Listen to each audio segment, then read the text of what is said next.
অভিযোগ? আমাদের নেতা জনাব তারেক রহমান একজন রাজনৈতিক ব্যক্তিত্ব, তাকে শক্ত মনোবলের অধিকারী হতেই হবে, তার কোনো বিকল্প নেই। আমরা সত্যিকার অর্থে দেশনেত্রী বেগম খালেদা জিয়ার সুখকে শক্তিতে পরিণত করতে চাই, কিন্তু এটা দলীয় ভিত্তিতে নির্বাচনের কাজে আমরা ব্যবহার করার মতো এত সংকীর্ণ আমরা নই। আমরা তার সুখকে শক্তিকে জাতি বিনির্মাণের জন্য ব্যবহার করতে চাই, নির্বাচনের জন্য নয়।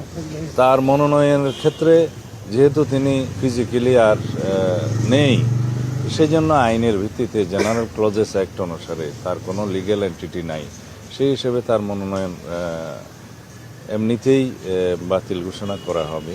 নির্বাচন পিছনে কোনো আইনি সুযোগ নেই।